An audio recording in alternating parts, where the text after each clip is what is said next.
Hi, this is Phil, and I'm here to tell you all about the Capes and Lunatics Patreon. Get early access to all of our interviews, including the monthly Chichester chats with writer and comic book legend DG Chichester, new episodes of classic Capes and Lunatics shows, including The Quantum Zone, This, That, or the Third, and many, many more specials, all completely uncensored. Access starts for $3 a month, full video when you pledge $5 a month. Check out the link in our show notes or go to patreon.com/capesandlunatics. Hope to see you there. It's, well, you know.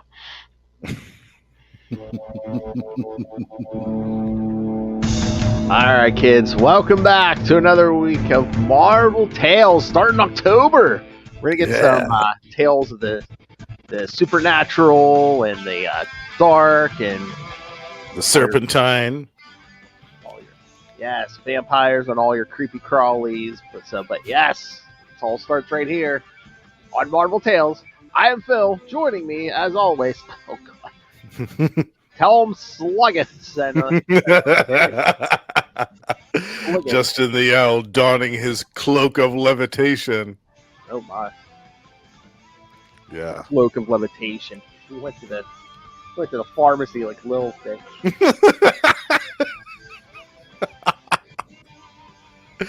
It's a cloak, I tell you. Oh god! Wait till that Batman episode. Oh man, I love it. I am so excited. I don't know who's gonna be higher, you, Lilith, or Jack Nicholson in that movie. Maybe all of us. Oh my! All right, so yes, kids. So yes, we're gonna start October off with a Justin pick. I hadn't read these before. Marvel Premiere 4 through 10 featuring Doctor Strange. Yeah. It was my first time reading these earlier this year too, believe it or not. I purchased from our mutual pal Russell some lovely Doctor Strange epic collections, which he wanted to part with. And one of them was a volume called A Separate Reality, which contains this entire 7-issue story. And I had always heard of this story, but I'd never read it. And I was like, oh my God, I love this. This is amazing. We've got to talk about this on the show. Yeah. So as soon as I saw that we had an opening for spooky season, I thought this is a great choice for that because there's so much horror in this. Yes. Oh yeah, there is. Yeah. All these creatures and yeah. Magic. Demons and serpentine monstrosities and underwater battles for life or death and eldritch horrors from beyond with tentacles. I was gonna say tentacles, serpent menaces. Yeah, you know this is a Justin pick. Absolutely. And Slagooth is also a spawn of Set. Oh yeah. Remember during the Atlantis Attacks coverage, the Saga of the Serpent Crown, one of the very first, I think it was chapter 2 or 3, Set like spawned these other creatures, and Slagooth was one of those. And I'm always down for some Shuma-Gorath. I don't think yeah. Yeah, and the roster of talent on these issues, holy cow. I just couldn't believe it. It's amazing. That's another reason I picked these. All right, so should we jump in? Yes. We said we got 7, so let's jump into these. And again, kids, like Justin said, these have been reprinted. They're also on Marvel Unlimited, which is how I read these. So. Yep. So they're readily available. All right, so Marvel Premiere Vault number 4 from September 1972. So before our time. The Spawn of Sluggeth. Writer Roy Thomas and Archie Goodwin. Penciler Barry Smith and Frank Brunner. Inker Frank Brunner. Letterer John Costanza. I swear. He's everywhere. The Big Bang. What was there at the Big Bang? Yes, John Costanza. What will survive the heat death of the universe? Cockroaches and John Costanza. I mean, good for him, man. Get them shekels as long as I you love can. it. I Yeah, he's swear. got more credits than anyone else. This is the early '70s. I mean, we're still talking John Costanza in the '90s when he wrote Yeah, those books. I mean, so he had to have been doing this for at least 20 years or so. I mean, probably 30. Yeah, yep. He's got probably more credits than anyone else. mm-hmm. And pulling the old Stan the Man Lee, editing himself, Roy Thomas. Excelsior! In the tradition of the greats. Yeah. All right. Doctor Strange is visited by a man named Ethan Stoddard, who has come seeking Doctor Strange's help. He explains that his fiancée, Bethel Doan, studied the occult. However, while she continued her studies in her hometown of Starksboro to study the Thanosian tomes. Traveling to Starksboro with Ethan, Doctor Strange soon finds that the people of this town are becoming reptilian, and that they worship the creature known as Sligoth. When Stoddard learns that his fiancée had suffered the same fate, he rushes to Strange, who is investigating the shrine to Sligoth. There, the two are attacked by the townspeople when suddenly Stoddard changes into one of them as well. Stoddard tells Strange that he was used to lure Strange to town. During Stoddard's surprise attack, Strange is knocked out. However, when he comes to, he finds that he is to be thrown into the labyrinth under the church as sacrifice to Sligoth. Alright. Thoughts? Pretty crazy stuff, huh? Uh, Yeah, what were your thoughts reading this for the first time? again, it was like this issue and the next one. I don't know what set me off, but it was ringing me bells for like some of the we were talking about off air, like those some of those final Ghost Rider issues from the original Yeah. one by D. Mateus and stuff, and like just like even like the original like Marvel horror vibe again, set Mhm. '70s. Marvel was like every other book was like seemed like a horror book. Yeah, they were really knocking it out of the park in the 70s with horror, as we'll discover later on in the month on Marvel Tales with some of the other stuff we picked. I mean, I think Oh yeah. most of those were 70s, right? The Man-Thing Uh, ones, the Man-Wolf ones, yeah.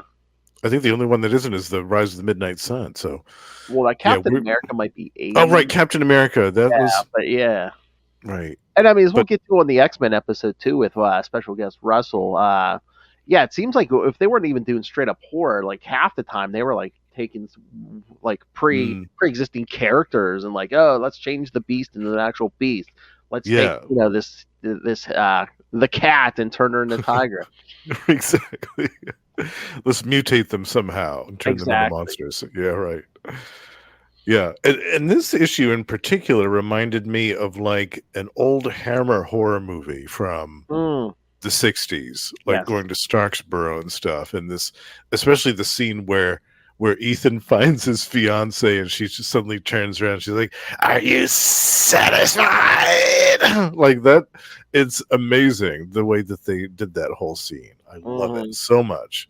This is some of my favorite Doctor Strange type of stories, the horror stories. I love mm. them. So I ate this up with a fork and spoon when I was reading this for the first time, and I loved rereading it again in preparation for this episode. I had so much fun reading this again. I love when you little talking drops. I'm going to eat this up with a fork and spoon. That's one of my sayings. What can I say? But I just love it, and the whole thing with "Come out, Ethan, come out!" All the crazy townspeople like stalking them, and then all of a sudden he turns out to be one of them, like kind of a Manchurian Candidate type of situation where he suddenly attacks Doctor Strange. Mm-hmm. It's great. I just loved everything about this. Oh yeah. Uh, yeah, when she turns around, all I can hear is like that Seinfeld episode. So she's a two-faced. Exactly.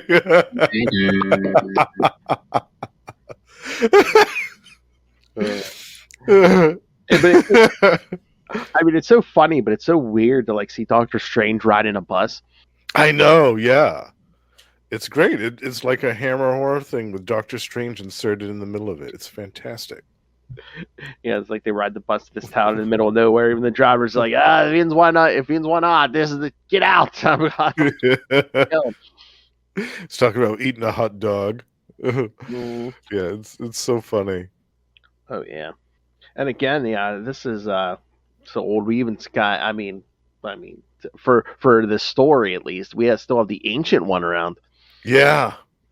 like Yep. alive and well. Well, Yeah. He's alive for most of this. uh Spoilers. But yeah, I loved everything about this issue. This definitely grabbed my attention right away, and I thought I want to read more of this. yes, yeah, I read this thing. Yeah, I'm glad you suggested these because yeah, I was like, yeah, yes, this is some yeah, this is a good pick for Halloween season. Yeah, Yeah. Yeah. Some good Cult of the Damned or Village of the Damned horror with yeah. Doctor Strange. Yeah, yeah. Where's that? Oh yeah, features concepts created by Robert E. Howard, Yeah. including Von Juntz's Nameless Cults or the Serpent Breed. Yeah. So Robert E. Howard. Yeah, I was gonna say it's like the serpent stuff and like yeah, wasn't that from like Conan and stuff? Oh yeah. Yeah. Yeah. And I think that Shuma-Gorath, there was some contention about that name as well at some point. Oh yeah, yeah. Whether or not Marvel could use the name for a while, there was a little bit of a hairy situation with that, I think. Oh yeah, because that was yeah, he was from Conan too. Yeah. Yeah, I don't know if that's been resolved since, but yeah. Marvel's just like Shuma-Gorath. I don't know. I don't think it's the same character. I don't think those are tentacles. Yeah, ours looks much different than the Conan one. His eyes are completely different color. Yeah, right. He's a totally different shade of purple. Oh god. First they were like, wait a minute. Oh, tell them it's a brown-eyed starfish. No, no, no, no, no. Oh, no, no. We'll leave that for DC. Oh, are you saying Smarto is a brown-eyed starfish?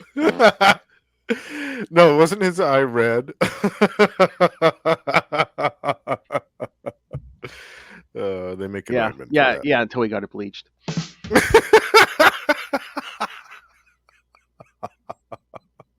He was going to the movies, see?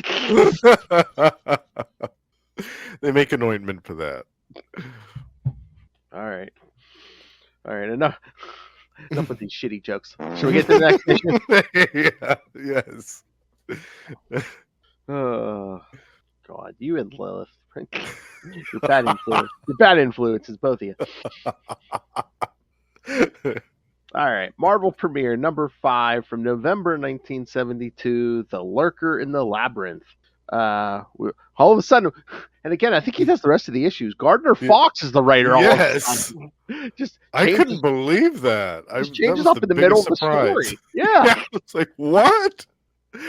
Gardner Fox writing Doctor Strange. All right, I'm in. Damn it, let's do it. Yeah, and penciler Irv Wesley, inker Don Perlin, letterer Sam Rosen, and editor Roy Thomas. So basically, the whole creative team has changed. Everyone's changed. The middle of the story. Except for Roy. Yeah, exactly. Except for the editor. Yeah. It's so funny. I don't know. Well, again, I don't know. I'm trying to think at the time if books like Marvel Premiere, if you got a lot of that. But like I said, I'm trying to remember. I think at least Gardner Fox, stays through the rest of these issues we're covering. I think Steve Englehart's in the last couple, maybe. But for most of them, it's Gardner Fox, yeah. Yeah. Which I thought, I was so surprised by it. I know. Wow. Holy cow. Yeah, I know. I was like, I didn't know Gardner Fox wrote any Doctor Strange. Yeah. It's amazing. All right. Prisoner of the Spawn of Sligoth, Doctor Strange is met by Sligoth itself and the Spawn's priestess, Ibora. Ibora explains that the Spawn of Sligoth is working with their master in order to free Shuma-Gorath, an ancient creature that plots to roll over the earth. Breaking free, Strange battles Sligoth while in the Ancient One's sanctum. The Ancient One is captured by the Shadow Men of Ka-Yu, while Clea and Wong watch from the Orb of Agamotto in New York. Back in Starksboro, Strange's battle with Sligoth leads him into the creature's labyrinth, where he begins to weaken and falter. Strange summons the spirits of the Vishanti, but they refuse to help, citing that if humanity is to be saved from Shuma-Gorath, it will be by one of their own.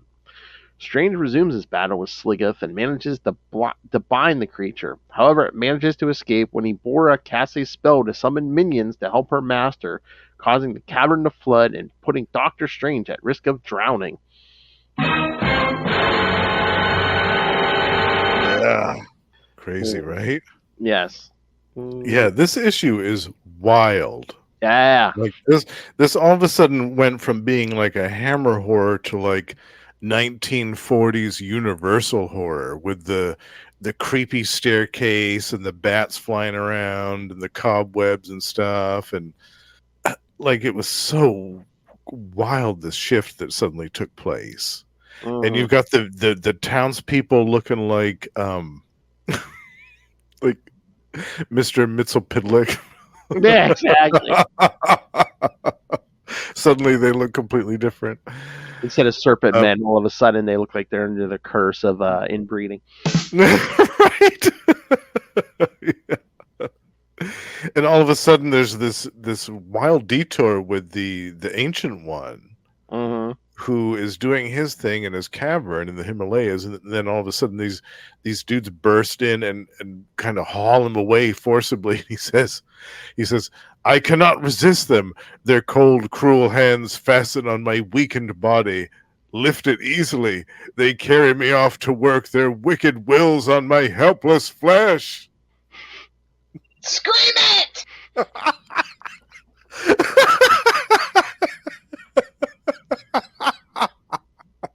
Scream it!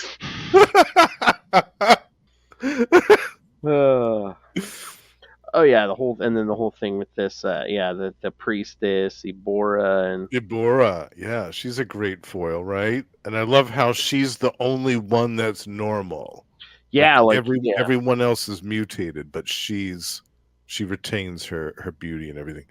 And there's a great fight between Sligoth and Doctor Strange in the catacombs, and then he beseeches the Vishanti for aid, and they're like, "No, you're on your own. Sorry, Steven. You're gonna have to rock this one solo." I know. He's like, "Damn it."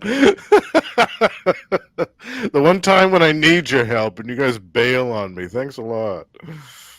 Yeah, and I love that cliffhanger at the ending where Ibora has that trident and she leaps into the water and flies down to the cavern where swims down to the cavern where Strange is, and she's going after him as he's drowning. Like, this guy can't catch a break. It's wonderful. I love it. And I forgot, the look of some of these characters back then, like Clea, she has, she got that something about Mary hair. Right. Almost looks like horns, but it's just like hair. I'm like, okay. Just giving him the old razzle dazzle. She almost looks like an Archie character. Yeah.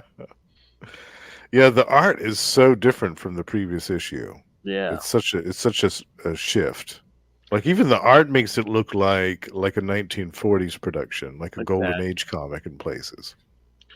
I was gonna say, I wonder if Marvel Premiere was like, I was gonna say like a showcase for like new talent, and then they might get assignments, and someone else would have to finish the story. But I mean, like Gardner Fox, wasn't like a new name at this point. No. Oh.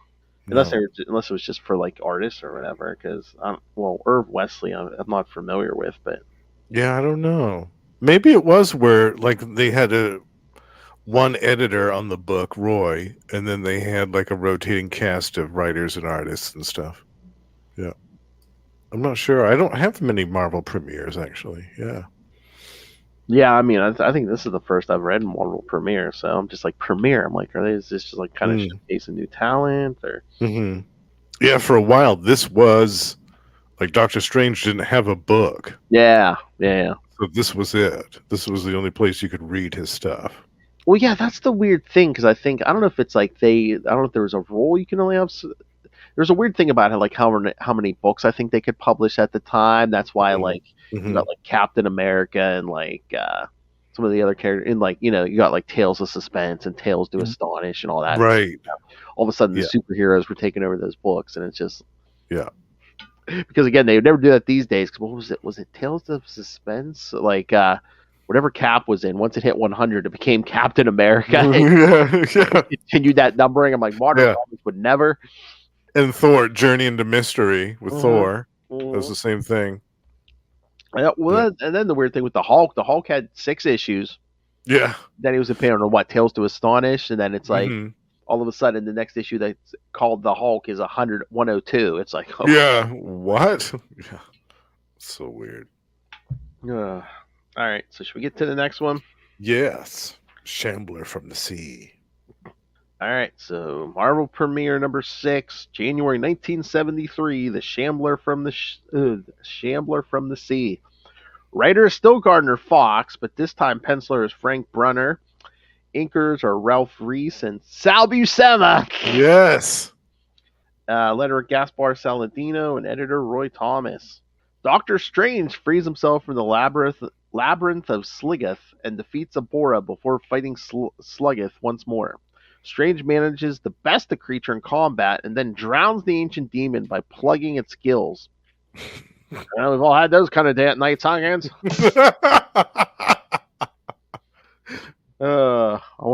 What's that saying? Once spent a month in Vegas one weekend, huh, kid?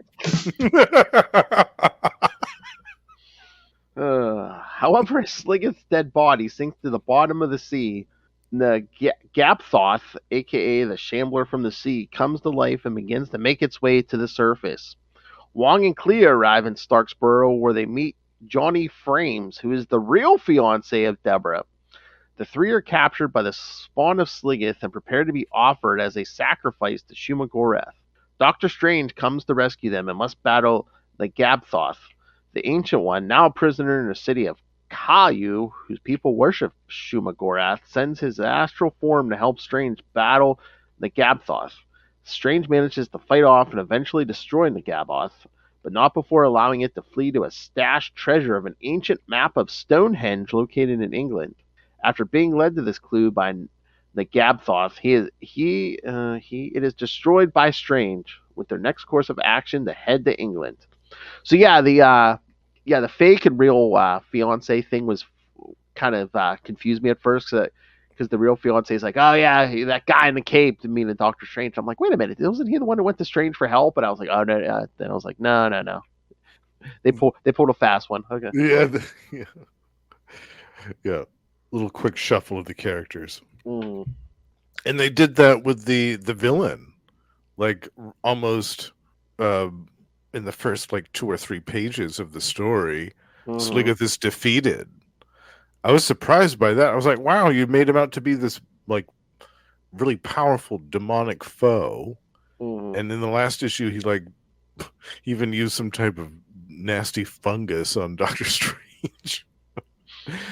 Like, he's got all these powers and stuff. He's such a formidable threat, but all it takes is like Doctor Strange taking a 2x4 and hitting him over the head with it for him to be defeated. I thought that was a little strange.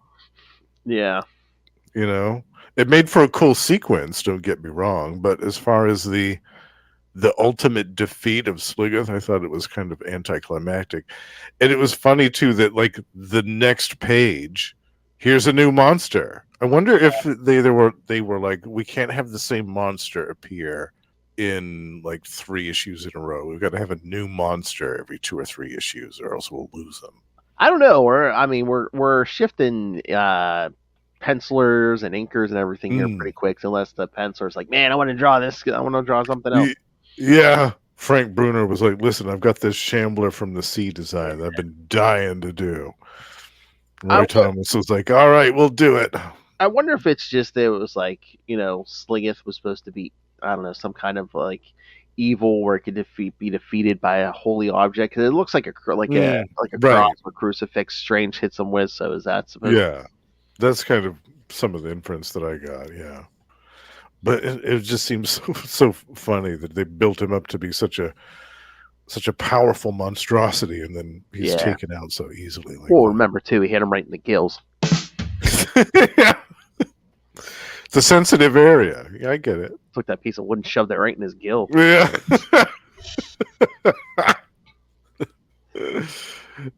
But great artwork in this one. Holy Yes. God. I just love it so much. And the colors, the use of colors in this is off the chain good. The last one wasn't bad, but I do like the art in this one more than the previous issue. Yeah. Yeah.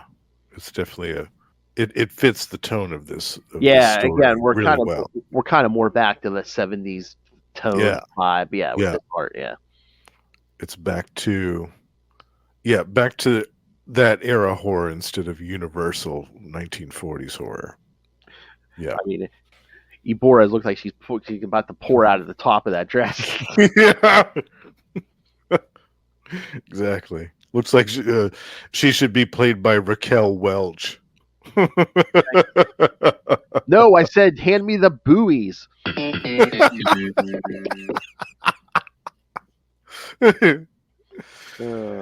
Yeah, this one was great. I love the troglodytes of Starksborough.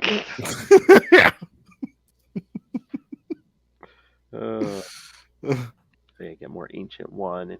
All those, I mean, I guess it was like it's it has to be done. But I thought that was the previous issue, the one before. I thought the ancient one was too weak to send his astral form and help Strange, but in this one he does it.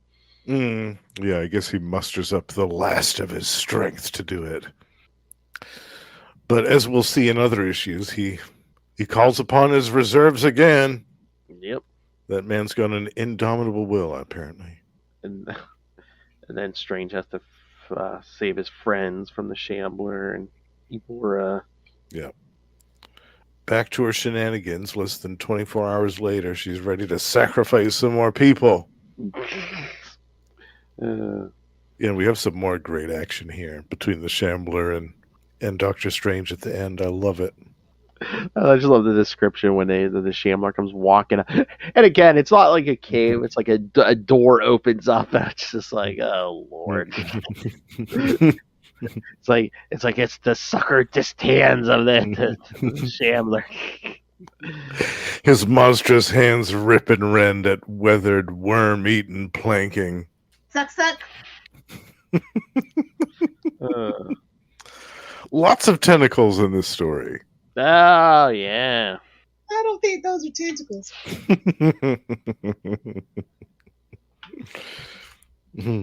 But yeah, man, the art in this issue, man, I'm about ready to sacrifice myself to Ibora, man. Yeah, she's no joke. We get to fight with the Shambler. Rip him! Rend him! She screams. It's so good. Yeah, I love this script. Gardner Fox. I mean, I never would have imagined him writing Doctor Strange would be this great. Oh, yeah. Yeah, so good. I'll render you forever useless and send you back into that primal ooze from whence you came. Yep. He's got it all, too. He's got the vapors of Voltor, the crimson crystals of Sidorak. He's breaking out the big guns for this one. He's not messing around. And the Shambler, kind of like Shuma-Gorath. I mean, I guess evil creatures, you can tell by the one eye. Yeah. Yep. But yeah, no, this is good. But of course, yeah, so then he finds the map, and it's Stonehenge, which... Yep. Not really surprising. Everybody has a Stonehenge story. Yeah. All right. Ready for your next one? Yes. All right. So Marvel Premiere number 7 from March 1973, The Shadows of the Starstone. Writer Gardner Fox again. This time pencils P. Craig Russell. Inkers Mike Esposito, Frank Giacola, and David Hunt. So 3 inkers this time. Colors Mimi Gold, letterer Gene Izzo, and editor Roy Thomas. So totally different creative team except for the writer and editor. Yeah. But I do like, I didn't think we had a lot of female creators at this time, but yeah, I do like that our colorist and our letterer are here. So yeah. Yeah, very cool. Yeah, for some reason I always like assume it's like, oh yeah, there was like such a boys' club back in this era, but I guess not completely. Yeah, not 100%, which is great.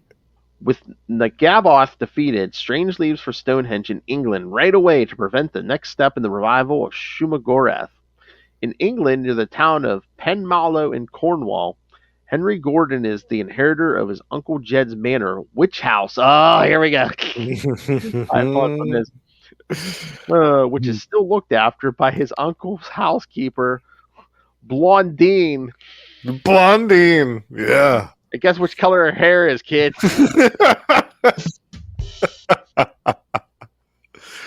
Blondine. That'd be funny if that was her name and she wasn't a blonde. Yeah, she's bald. Would that be balding? He learns of his uncle's research into the occult and soon reads about the sunken land of Kalumesh and that it sank because its people worshipped a demon god called Dagoth, who served Shuma-Gorath. After finding a wet footprint of a giant webbed foot, Henry notices a light shining in an old tower that Blondine identifies as the Tower of Dagoth. Although she warns him never to go there, Henry ignores her warning, suspecting that she and the villagers are attempting to steal his inheritance. On the beach near the tower, Henry finds a strange jewel with a weird shadow trapped inside and brings it back to Witch House.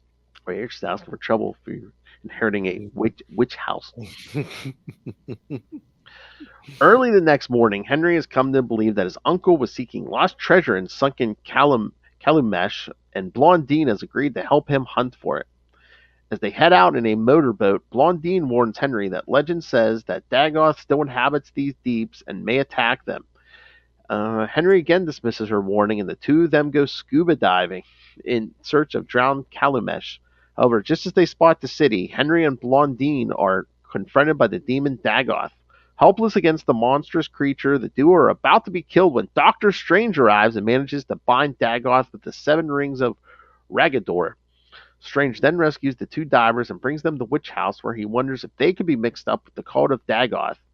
When the semi-conscious Blondine murmurs that she hears Shuma-Gorath's call, Strange uses the Eye of Agamotto to probe her mind and learns that she is the reincarnation of the High Priestess of Dagoth, who drowned in the cold water with the other human inhabitants of the city when it sank beneath the ocean.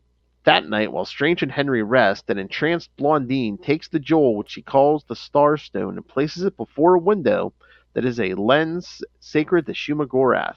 The light beaming down from Kulaths frees the shadow from within the Starstone, and that darkness then spreads throughout the town, turning everyone into slaves of Dagoth, who has freed himself and now plans to sacrifice them all to Shuma-Gorath. As the people begin to march into the sea to offer themselves as sacrifices, Clea and Wong arrive by car. That must have been a long drive from America. Yeah. And Clea uses her mystic abilities to rouse Strange from his demon-induced stupor. Strange then uses the Vipers of Valtor to gather in the evil shadow from the Starstone, freeing everyone else from its control. While Strange battles Dagoth again and eventually banishes the creature to another dimension, star beams from Yoggoth strike the Starstone and release evil matter with a dark sentience that has been ordered to hunt and destroy its assigned prey. As the 5 return to Witch House, Blondine explains that when Strange had invoked her memories of her past life, he had also made her sleeping mind vulnerable to control by Dagoth. At the doorway, Strange suddenly senses that Witch House is now alive has been turned into a gigantic trap, but it's too late because the trap has already snapped shut. Another cliffhanger ending, folks. Oh, yeah. Keep moving this story right along. I love it. Yeah, I love Dagoth in this one, this bright magenta-colored aquatic demon. I love this sunken city, Cathalos, that's like a mile underneath the surface of the water.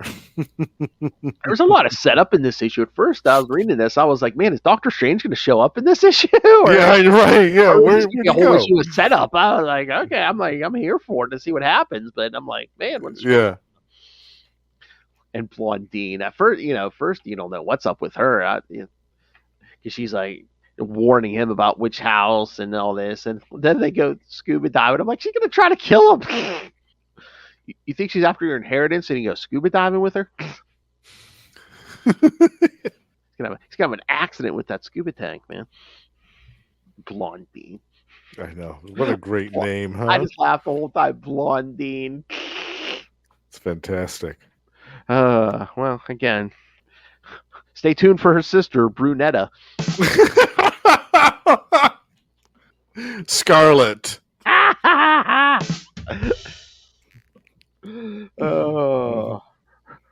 Rachel. Oh, I think you've got some lag going on, Phil. Uh-oh. Oh, I think it's all right now. Okay. Just for a minute, it was. I think we're good now, though. Probably just StreamYard. Yeah. Yeah, I know. It's so funny, right? The first time I read this, I was like, Blondine. I have serious? Yeah, I don't think I've ever heard that name before in my life. Oh, they probably made it up. Yeah, it's wild. And again, we got a whole new art team, but this one's not, it's not as drastic a change as we did from the last two issues.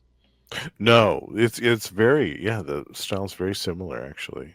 Yeah, P. Craig Russell's a great artist, too. Yeah. Oh, yeah, definitely.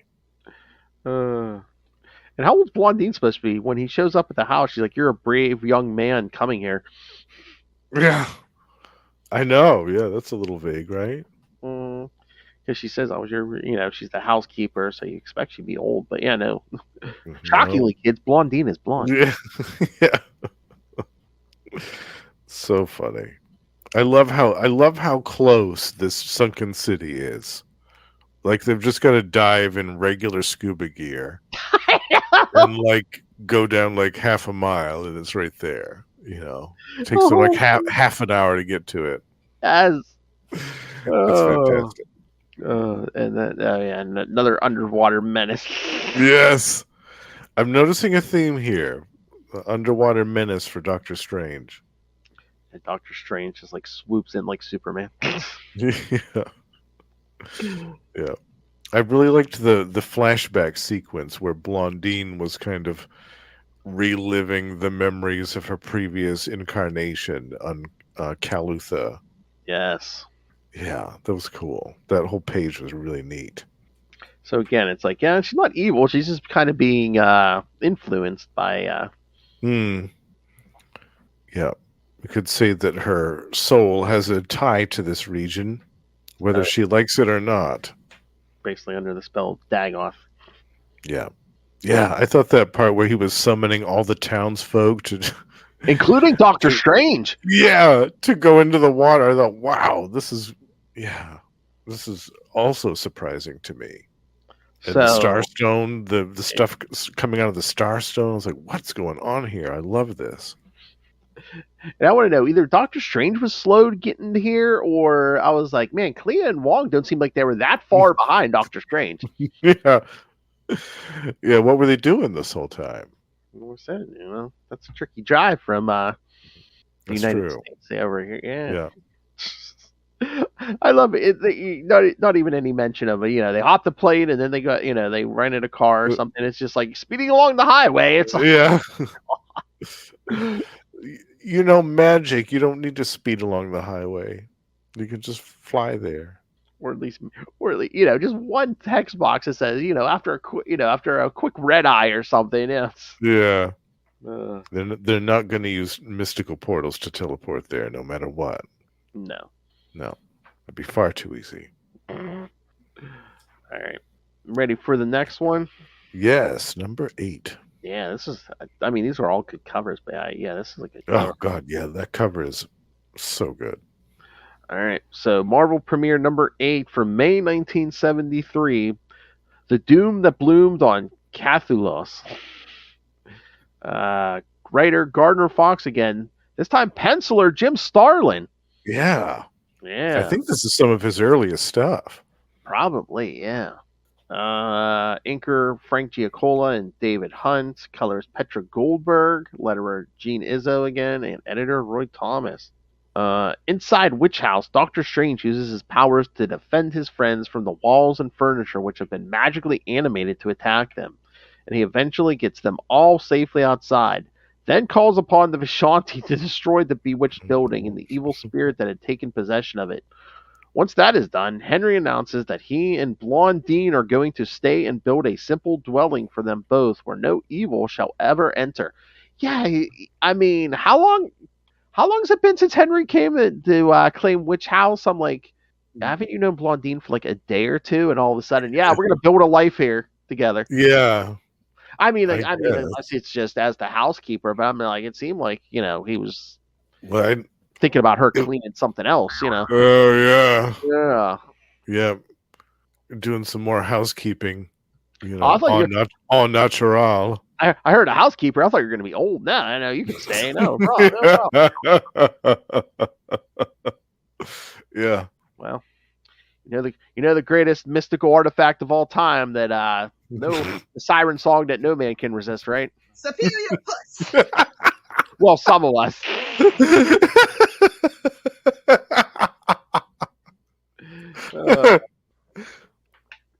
Oh man, I don't know. But there's one thing all men have in common, man. If it polishes your broomstick, it's That's right. Yeah. Ain't nothing wrong with it. because seriously, isn't it? It's like, oh yeah, we're gonna. It didn't seem like we're gonna build a life together here. It's like you've known her for a day. She seemed like she was all right with it. Well, yeah, I guess so.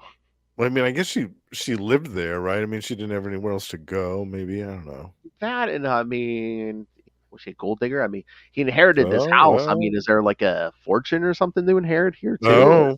He's talking about rebuilding this whole thing. Well, seaside property, not cursed, but the seaside property, that's prime real estate. Mm-hmm. You'd probably fetch a couple million for that. Oh man, you go back there today, man. It's gonna be a kick-ass Airbnb. Not anymore. That's going out. Airbnb is going out. No, it's not haunted. It used to be haunted. That's the tourist attraction. It used to be haunted. That's right.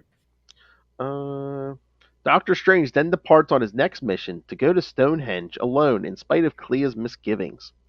After arriving at Stonehenge, Strange battles a number of winged demons and slays them all. He then senses the awful evil of the agent of Shuma-Gorath who sent the demons, Cathulos, who focuses its necromantic rays on Strange, projecting beams of starlight that wrap around Strange and pull him through interdimensional spaces to a strange alien world. Strange discovers that the whole planet is alive and is then confronted by Cathulos, who manifests as a humanoid head with the mouth of a giant Venus flytrap. Little shop of horrors. Feed me now. Cathulos informs Strange that he is the planet itself and has used the powers granted to him by Shuma-Gorath to bring Strange there to die. Cathulos then prevents Strange's magics from working and decides to amuse himself by killing the humans slowly. When Strange proves to be a worthy enemy, Cathulos paralyzes Strange as he prepares to absorb him. Strange is unable to resist as his essence is absorbed through some form of psychic symbiosis, but at the last moment he becomes as one with Cathulos and learns that Cathulos cannot resist his magic while absorbing him. Strange then casts the Crimson Crystals of Sidorak at Cathulos, fatally wounding the plant from which the spirit draws its sustenance. As the planet quickly withers and dies, Strange finds himself the only living thing on the planet and realizes that, in dying, Cathulos has triumphed because Strange is now marooned there, far from Earth, and unable to stop Shuma-Gorath from rising. Yeah. Things are progressing here. Mm-hmm. I loved this whole concept with Cathulos being like a living world almost. Yes. Yeah. Yes. Cool. The ego on this guy. I know. Yeah. But yeah, I really liked Starlin's art on this. Yeah, me too. You could see some of his hallmark little things that he's done throughout his career in this issue, like bits and pieces of it here and there, and it's so great. The whole part with Stonehenge, where he's fighting those winged demons and things, is great. And when he's kind of hurtling through time and space as he's getting pulled by Cathalos' spells. Mm-hmm. I love it. I just love it so much.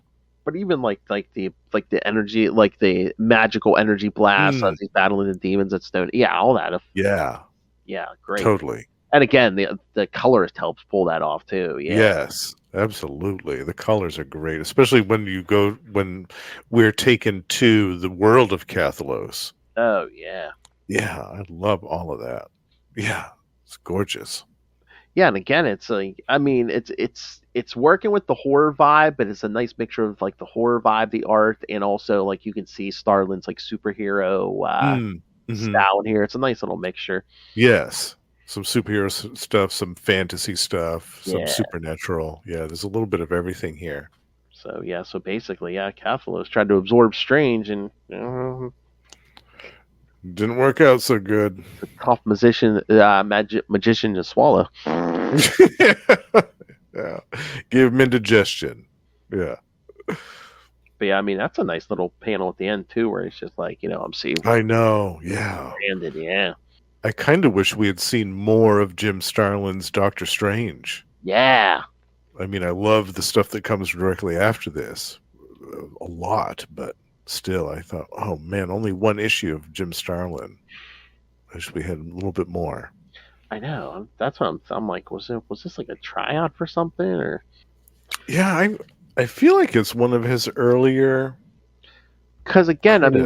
I mean, does the next Doctor Strange series start here soon? Because it does. Yeah, it does. Yeah, after this,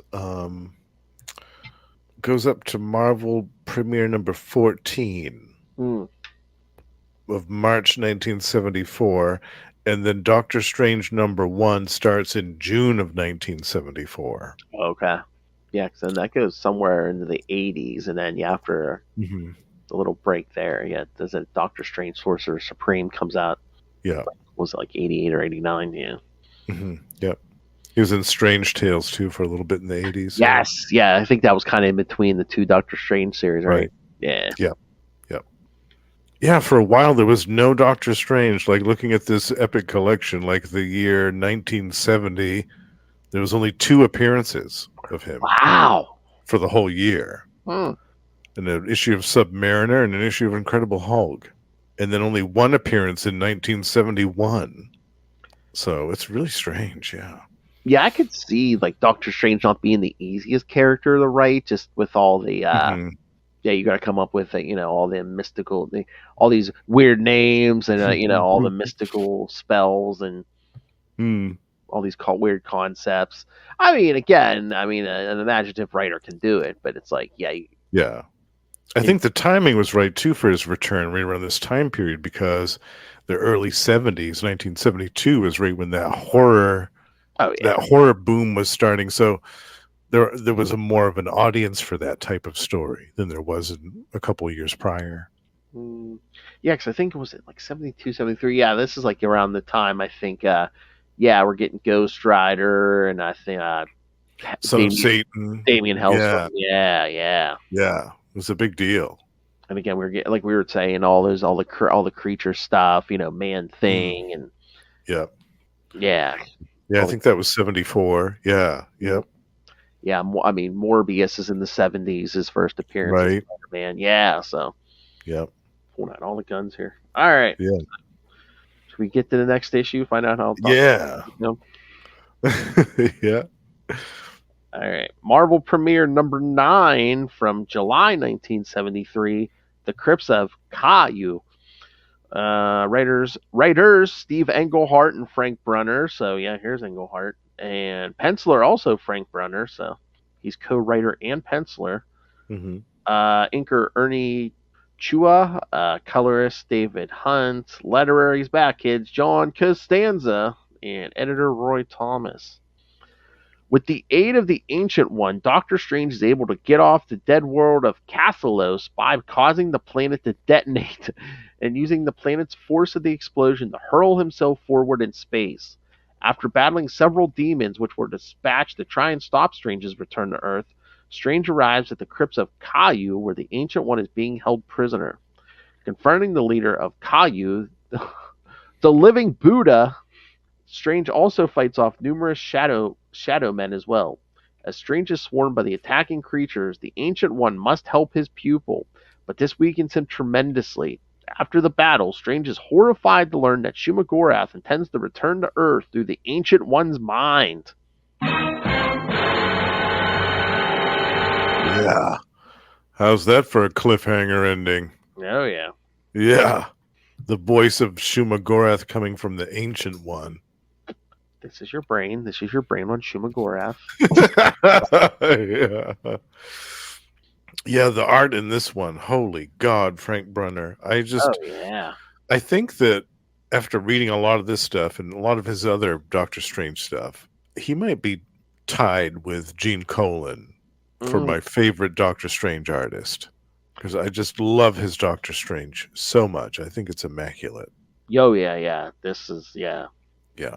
And again, in a different way, but I mean, also I think just like Starlin, yeah, he has the right combination of like horror and supernatural and fantasy. Yeah, definitely. Just the way that he draws the cloak. I mean, it's perfect. I love it. And the demon, the weird demons that appear and attack Doctor Strange in space. They're so good. I love everything about this. Oh yeah, Clea, Wong, everybody looks good in this. Yeah. You know, the living Buddha, so cool. Yeah, and Steve Englehart firing on all cylinders right off the bat. Oh yeah, so good. I can't say enough good things about this. I mean, bravo to all these writers. I mean, I don't think anyone's missed a beat picking up one from the last person to write. You know. Yeah, 3 different writers: Archie Goodwin, Gardner Fox, and now Steve Englehart. It's wild. And then we find this, this crypt where all the ancient ones go to die, basically.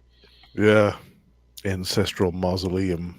Because we're setting something up for the last issue, kids. Which, I didn't realize this is where, somebody gets a title. Yeah, this is a big deal that happens. Yeah, yeah. Oh yeah, all these green demons look great. Yeah. Yeah, everything looks awesome. Kill servitors of Kau. Kill Doctor Strange. Shades of the Seraphim. We are too late. The Shadow Men attack. Yeah, it's so good. I love it. Yeah, the art, the script, the colors, just everything. Oh yeah, even like the little details, just like when Shuma-Gorath speaks through the Ancient One, the word balloons are inverted, so it's a black bubble with white writing. Yeah. I think this was one of the first times that they did that. I can't remember in other characters that they used that little trick for before this. And if they did do it, it was very sparingly. Yeah, I loved it. All right. Should we do the last one? Then we can. Yes, the conclusion. All right. So yeah, kids, final issue, Marvel Premiere number 10 from September 1973. Finally, Shuma-Gorath. Writer again, Steve Englehart and Frank Brunner, penciler Frank Brunner, inker Krusty Bunkers and Ernie Chan, colorist Corey Adams, letterer John Costanza, and editor Roy Thomas. Krusty Bunkers. Jeez. Yeah, in the Epic collection, it says inks by the Singing Sons of the Krusty Bunkers. I don't know. There we go. I just found the link. Krusty Bunkers was a collective pseudonym for several artists, inkers, from Neil Adams' Continuity Studios during the 70s. Oh, Continuity Studios. Okay. Yeah. Yeah, I can see kind of a Neil Adams touch here to the artwork. Okay, that makes sense. All right. The group consisted of anyone who happened to show up at the offices at the right time. Oh, the 70s. But I mean, there's some big names on here.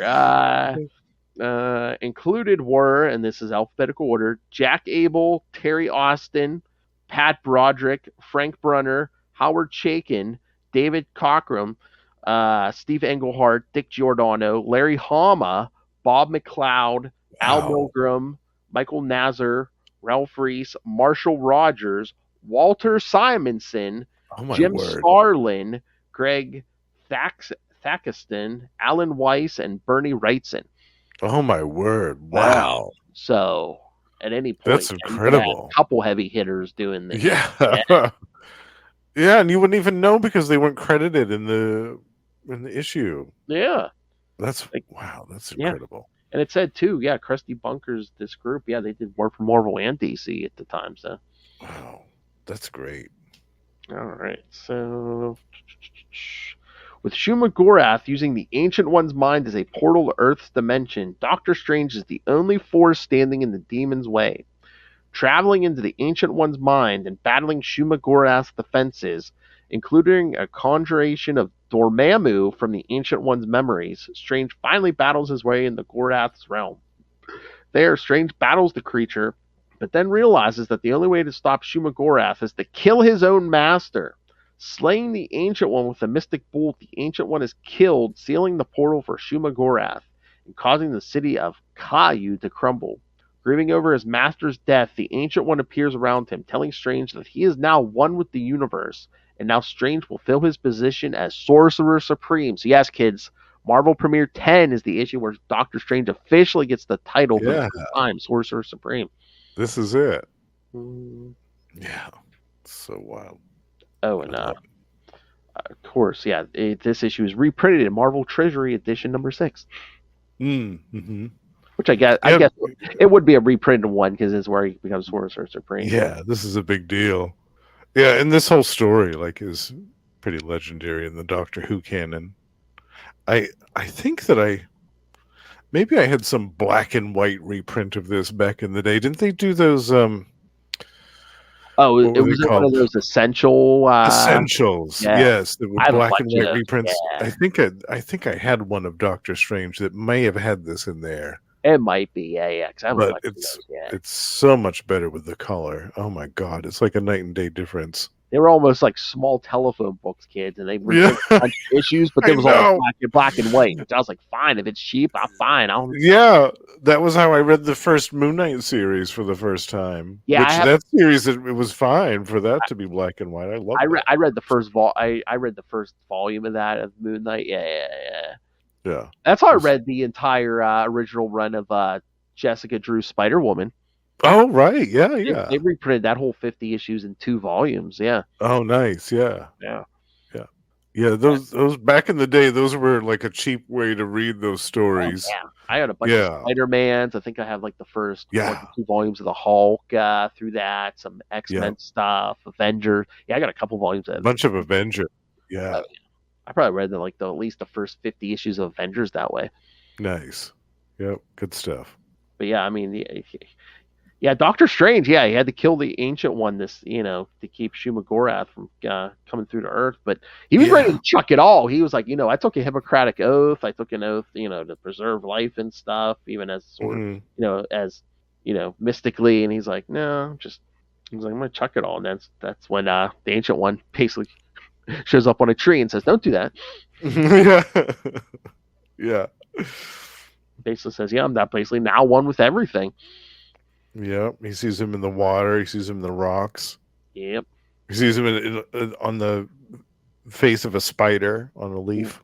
Yeah. And he basically tells Strange, he's like, I knew what was going to happen. I wanted you to kill me. Yeah. Yeah. He knew the whole time. Yeah. Every page I think this is my favorite issue out of all of these that we covered tonight. I think this is my favorite in terms of both the writing, the artwork, and the story. Yeah. I thought it was the best realized story of all these issues, and the script and the art just were seamless together. I love that panel where he says, he saved my life so that I could end his. And Doctor Strange blasts him with that bolt, and you kind of see in the background the Ancient One's face superimposed over and then the other half of the page is Shuma-Gorath's defeat as he goes, no, as he's writhing in pain. It's great. I can't say enough good things about this issue in particular. Oh yeah. All of it was done really, really well. Yeah, and those 2 pages at the end where he's having that that really enlightened conversation with the Ancient One. It's so good. It's really masterful stuff. I Oh, can see how Steve Englehart and Frank Brunner kind of got the job yeah. for Doctor Strange from the strength of these issues and the ones that came directly after them. Because God, they were so good. They must have blown people's minds the first time they read this. Oh yeah. I love because the Ancient One says he's because basically has this new wisdom now. It's like, then teach me this new wisdom. No, you cannot understand. You are still in the old state of being. Yeah. You're only Sorcerer Supreme. Yeah, basically, I think he basically gives him the title. Yeah, he's like, Yeah. you are fully worthy to become this realm's new Sorcerer Supreme. Yeah. And he had been around for like a decade at that point, or almost, I think, right? Doctor Strange? I think so, yeah, because it was in the 60s. Yeah. Yeah. Yeah, So probably. Yeah. I mean, here, I can look, sure, I can look this up. I like that it took him a while to get to that point. Yeah. I wonder if there was actually conversations, or, I mean, was the Ancient One that big of a character where they're just like, yeah, can we do this? Right. Yeah, 1963 was the first. Yeah, it's figured because he was another Steve Ditko co-creation. Yeah. That was Strange Tales number 110. Doctor Strange, Master of Black Magic, July 1963. So yeah, he had been around for almost a decade at that point. Mm-hmm. Until he became Sorcerer Supreme. I didn't know that. I didn't know it was that long either. Yeah. Yeah, that's cool. But I wonder if it was like harder to get a Doctor Strange book off because it's not your typical superhero book, and right. Again, 60s, 70s. I can see mothers saying, no, that's devil stuff. No, you're not. Yes. Yeah. Get Satan's pornography out of this household. It was the Harry Potter of its day. It's like, no, it's witchcraft. Yeah. Satanic panic all over the place. How would I show my face in church if everyone knew my son or daughter was rated?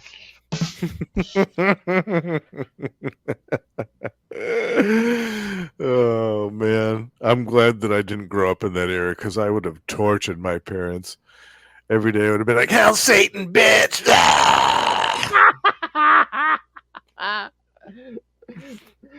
I think me and Lilith have discussed this. I think we were both in the same boat where it's basically like, even if they would have thought that way, I don't think my parents would have been like that, but it's like I don't think they even knew what half of what was in those comic books. Yeah. If they only knew, yeah. They should have been more worried about what I was reading in the 90s, some of the Image comics with all the tits and ass in those Image comics. They should have been more concerned about that stuff than any supernatural influence. Well, did they really have to worry about you seeing boobs? No, not at all. No. Well, but I'm sure that some other boys were spending some extra time in their bedrooms with those comic books. Well, yes, you have to hand it to me.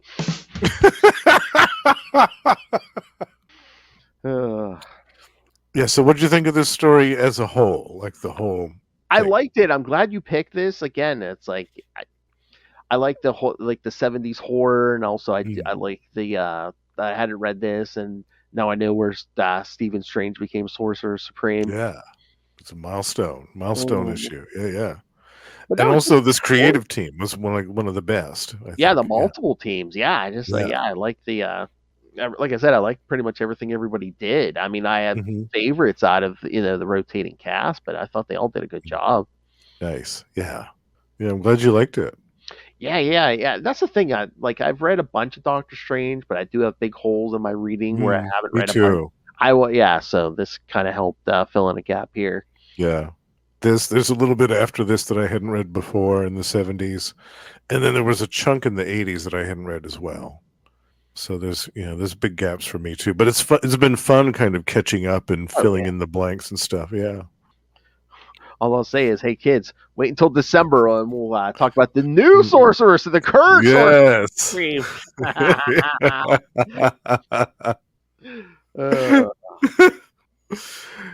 Yep. And No Kids is not a what if story. All month long too. Oh yeah, here Yeah. on Inspirecast. I think we're gonna have it scheduled for the Daredevil. Oh yeah, if it's a Marvel show, yeah, I mean, Yeah. I think even for X-Men, don't we? Yeah. oh yeah. Oh yeah, Yeah. I switched. Yeah. Oh yeah. Yeah. All month long. That's right, kids. Doomsember. Yep. Bow down to your monarch and your sorcerer supreme.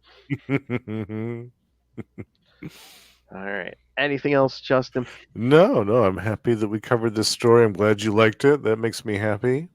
Yes. And hopefully some listeners out there who haven't read this story before, or maybe who didn't even know about it, will seek it out and enjoy it as much as we did. Yeah, like we said, yeah, it's been reprinted. Also, it's on the app, a Marvel Unlimited app. So yeah, it's easy enough to find. Yeah, check it out. Let us know what you think. Exactly.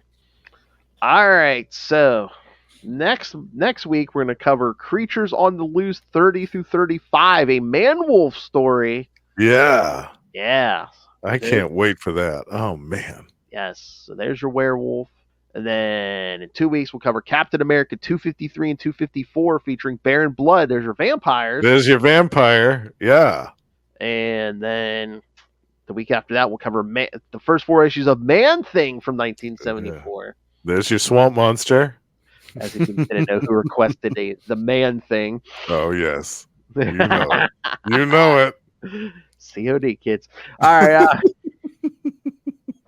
And then, of course, yeah, we're gonna go big for the final episode of the month, which drops on actual Halloween on October 31st. I love it.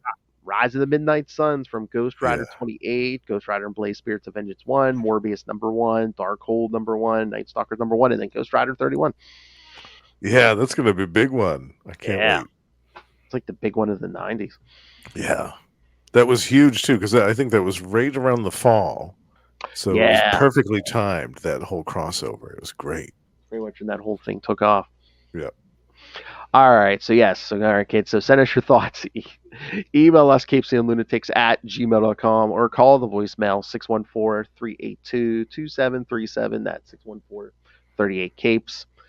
And remember, you can find all things Capes Lunatics episodes, social media, merchandise.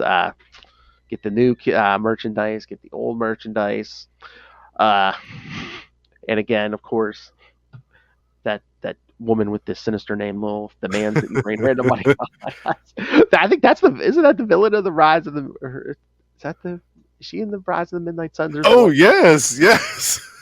We'll be talking about her this month. It might summon her. Yeah. I should reach out and be like, "Hey, you want to talk about your name?" Yeah, the rain random money on us through the Cash App link. Make it rain.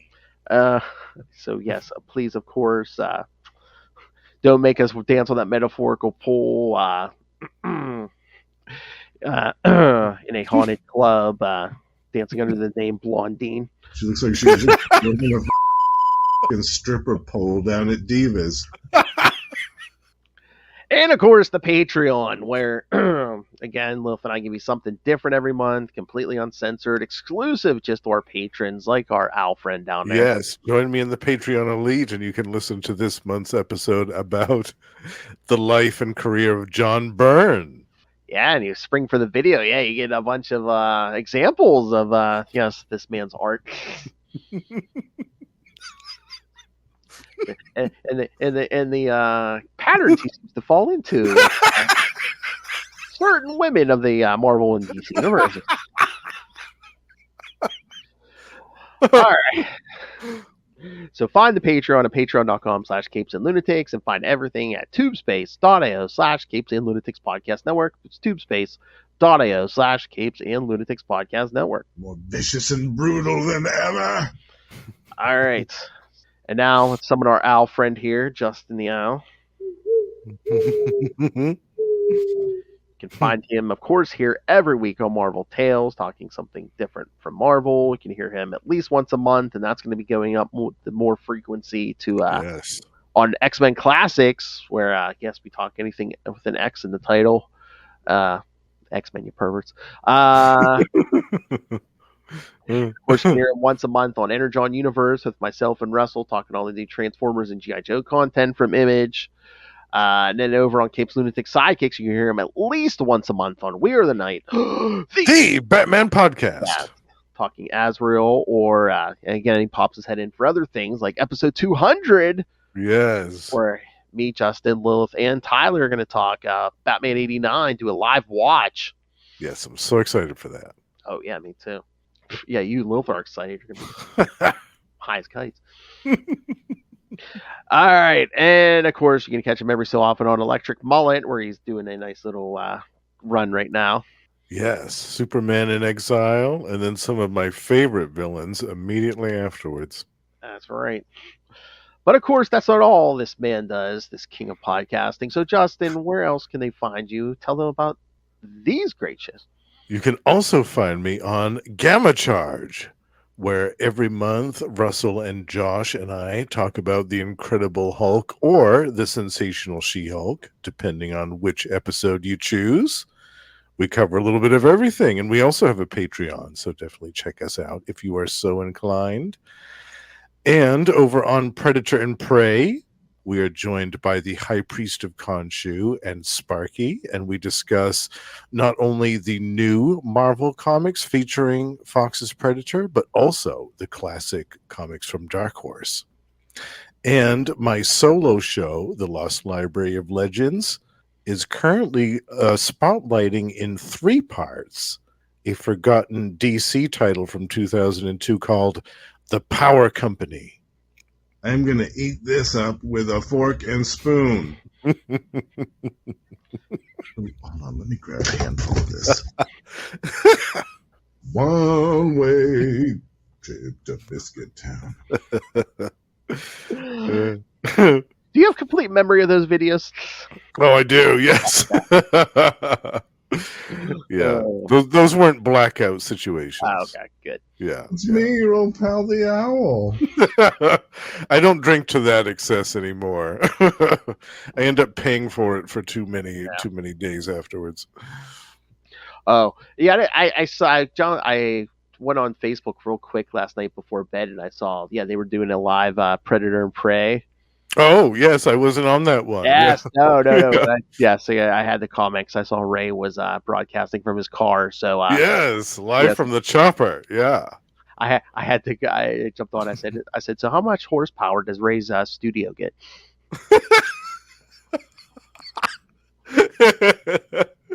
It's a mobile studio on wheels. Yeah, multi-purpose. Oh God. The hard master on the road. The hard master. Broadcasting straight from the chopper. Oh God, remind me to tell you something when we get off about broadcasting. It just angered me this week. Okay. or maybe I should do a rant cloak. I don't know. Yeah.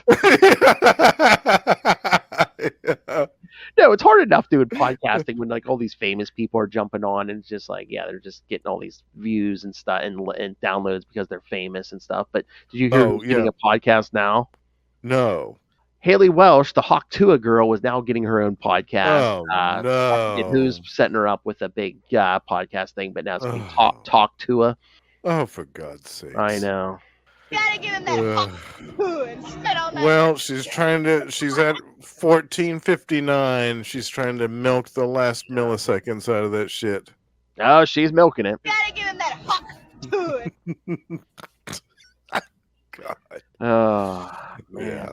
In another 5 years, nobody will remember any of that. I hope not.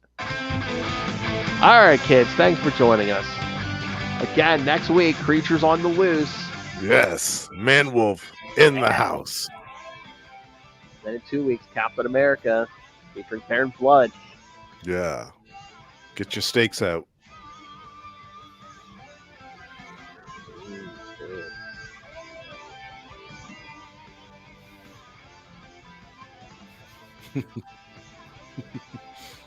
All right, kids, come back next time. And remember, tell them Blondine sent you.